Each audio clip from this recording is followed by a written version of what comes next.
Hello friends, good morning সবাইকে। সকাল সকাল আমি এক কাপ চা খেতে খেতে চলে এসেছি একটা নতুন ব্লগ নিয়ে।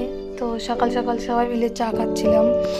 তো তারপরে আলোচনা করে ভাবনা চিন্তা করা হলো যে আজকে কী খাওয়া হবে। তো আমি ঝটপট করে রেডি হয়ে, আমি তো একা রেডি হলে হবে না, তাকেও রেডি করতে হয়েছে। তাকে ঘুম থেকে তুলে রেডি করে ঘুমের চোখে নিয়ে যাচ্ছি বাজার করতে। আমি আজকে নিজের হাতে বাজার করে আনবো। বেসিক্যালি আমার বাজার করতে খুবই ভালো লাগে, তো এখানে সুযোগ হয় না। আজকে সানডে, অনেক দিন পর বাড়ি ছিলাম, তো রেডি হয়ে চলে যাব। বাজার ব্যাগটা খুঁজছিলাম, খুঁজে পাচ্ছিলাম না, সেটা খুঁজে নিয়ে আমাদের একটা কুকুর আছে, সরি রকি, খুব দুষ্টু। যেখানেই যায় না কেন, যখনই আসবো গায়ের মধ্যে লাফিয়ে উঠে পড়বে, রকি বললেই হলো, সবসময় শুধু পিছু ধরে। তো এই যে বর্মশাই, একে টেনে নিয়ে হেঁচড়ে বাজার নিয়ে যাওয়া হচ্ছে। আর একজন, এটা আরও দুষ্টু, সবার পিছনে লাগে। যখনই কেউ কোথাও যাবে ও যাবে ও যাবে করে। তো যাই হোক, এসব ঝামেলা কাটিয়ে গাড়িটা বের করে আমরা যাব এখন বাজারের উদ্দেশ্যে। কিন্তু তা না, এই যে একজন পিছন লেগে গেছে, ও গেটের বাইরে যাবে। কিন্তু ওকে তো গেটের বাইরে এখন যেতে দিই না, যেহেতু বাইরে অনেক কুকুর থাকে, কামড় দেবে, তাই গেটের বাইরে যেতে দিই না। তাই আমাকে বকছিলাম। তো এই জিম থেকে আমরা একটু কাজ করে সিধা আবার চলে যাব বাজারে। প্রচুর রোদ্দুর ছিল সেদিন সকালে।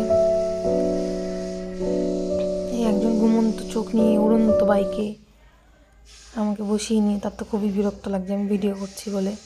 তো যাই হোক, বাজার পৌঁছে গেছি। বাজার গিয়ে আমার তো খুবই ভালো লাগছিলো, অনেকদিন পর বাজারে এসেছি।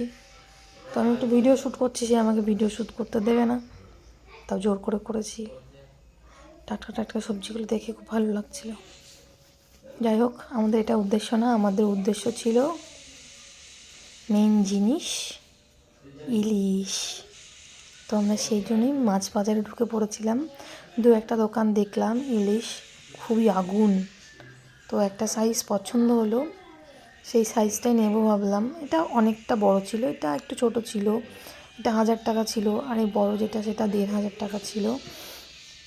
আর একটা সাইজ ছিল যেটা 1200 টাকা ছিল। তো আমরা বেসিক্যালি 1500 টাকা যে মাছটা, সেই মাছটা নিয়েছিলাম। আমি যে হাত দিয়ে দেখাচ্ছিলাম যে এই মাছটা এত ছোট, এইটা এত দাম, আর এই মাছটা একটুখানি বড় বলে এত দাম। তো যাই হোক, ওই দোকানে পছন্দ হলো না মাছের সাথে প্লাস লোকটার সাথে। তাই অন্য দোকানে খোঁজ করতে করতে দেখি একটা ভেটকি মাছ, গলদা চিংড়ি। সেটা তো আমরা নেব না, আমরা নেব ইলিশ। তো ইলিশের সন্ধান করতে করতে আর একটা দোকানে পৌঁছে গেলাম। এখানে ইলিশ পছন্দ হলো, তো এখান থেকে আমরা দুটো মাছ নিলাম। দুটো মাছ ওনার সাথে অনেক দামাদামি করে মাছগুলো নিতে হয়েছে, কারণ উনি 1500 ছাড়া দেবে না, আর আমরা 1400 ছাড়া নেব না। তো যাই হোক, খেঁচাখেচি করতে করতে শেষমেশ উনি দিতে রাজি হলো।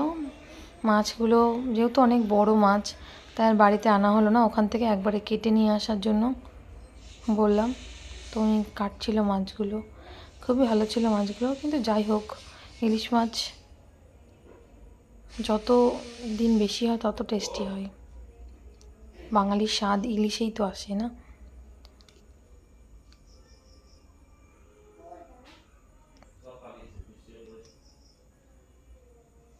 তো উনি মাছগুলো পিস করছিল, আমি বললাম যে মাছের মাথাটা লম্বালম্বি করে পিস করে দেবে, উনি আর করে পিস করে ফেলেছিল।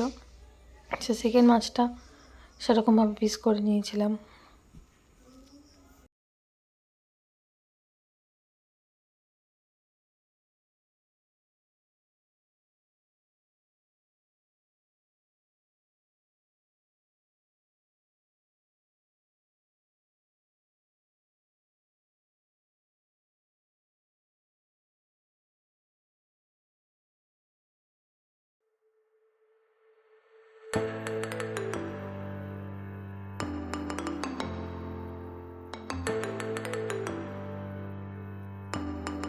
মাছ নেওয়া হয়ে গেছে, এখন আমরা পৌঁছে গেছিলাম মোহন মলের সামনে।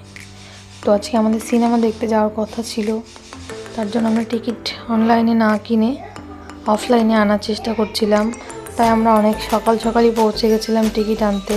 আমি বাজারে ব্যাগ নিয়েছিলাম বলে আর ভেতরে গেলাম না, ও গিয়ে টিকিট কালেক্ট করার জন্য জিজ্ঞেস করছিল।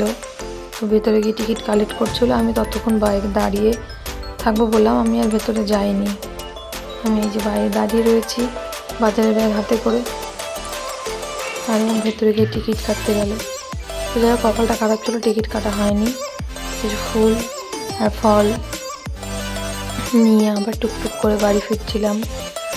প্রচুর গরম ছিল, সকাল সকাল প্রচুর গরম। আর আমাদের বাজার থেকে ফিরতে একটু লেটও হয়ে গেছিলো অবশ্য, তো তাড়াতাড়ি করে বাড়িতে পৌঁছে গেছিলাম। বাড়ি এসে মাছগুলো ভালো করে ধুয়ে নিয়ে একটু লবণ হলুদ মাখানোর জন্য রেডি করছিলাম। আর এই আদির জন্য মাছ নিয়ে এসেছি, আদি যেহেতু কাটা মাছ খেতে পারে না, তাই ওর জন্য রুই মাছ। মাছগুলোকে লবণ হলুদ হালকা করে লবণ হলুদ মাখিয়ে আমি একটু রেখে দেবো, যাতে মাছটার ভেতরে পুরো লবণগুলো চলে যায়। প্রত্যেকটা মাছের মধ্যে মাছের মাথাটা আলাদা করে নিয়ে আর রুই মাছটা নিয়ে লবণ হলুদ মাখিয়ে রেখে দিয়েছিলাম। দেন তাড়াতাড়ি করে রান্না করবো বলে সব কিছু গুছিয়ে নিচ্ছিলাম।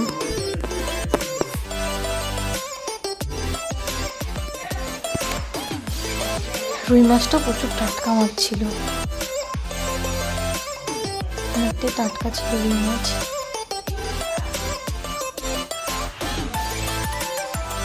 আর মাছের পিসগুলো বড় মাছ ছিল বলে আমি মাঝখান থেকে আর মাছগুলো কাটতে বলিনি, লম্বা লম্বিভাবে পিস করে নিয়ে এসেছি। ইলিশ মাছ তো লম্বা লম্বা পিস করে খেতে ভালো লাগে না, দেখতেও সুন্দর লাগে, খেতেও ভালো লাগে। তো এবার পালা হচ্ছে কচুর শাক। তো আমাদের বাড়ির সামনে স্টেশনের নিচে প্রচুর কচু শাক হচ্ছে। তো আমি বরকে বললাম যে চলো ওখান থেকে কচু শাক কেটে নিয়ে আসি, ও তো যাবে না, ও প্রচুর পরিমাণে সাপের ভয় পায়। আর ওখানে এত জঙ্গল ছিল যে সাপের ভয় তো এমনি যাবে না, তাই জামাইবাবুকে কোনো রকমভাবে রাজি করিয়ে নিয়ে গেছিলাম। এই যে বাঁশবাগান, এখানে তো প্রচুর নোংরা হয়ে গেছে। আগে এখানে বাচ্চারা খেলা করতো, কিন্তু এখন খেলতে দেয় না বলে প্রচুর নোংরা হয়ে গেছে। তাই জামাইবাবুকেই সঙ্গে করে নিয়ে কচু শাক কাটার জন্য যাচ্ছিলাম। গাছগুলো বেশি বড় ছিল না, ছোট ছোটই ছিল। আমি বললাম আমি এখানে দাঁড়াই, তুমি যাও কেটে নিয়ে আসো। অনেকগুলো গাছই কাটা হয়েছিল।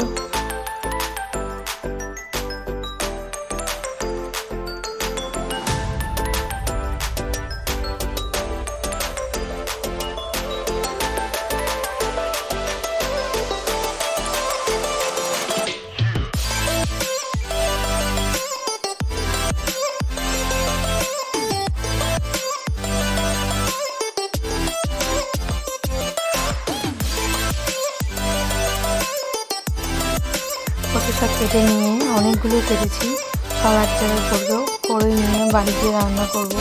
তো আজকে রেসিপি ছিল টক ডাল, ইলিশ মাছের মাথা দিয়ে কচু শাক, আর হচ্ছে ইলিশ মাছ ভাপা। আর ও মাছ যেহেতু খাই না, তাই ওর জন্য পনির রান্না করেছিলাম। তো রান্না শেষে খাওয়া দাওয়া করছিলাম, খাওয়া দাওয়া করে আমরা তাড়াতাড়ি করে সিনেমা দেখতে যাবো, তাই সবাই মিলে রেডি হয়ে খাওয়া দাওয়া করে সিনেমা দেখতে চলে গেছিলাম। টাটা।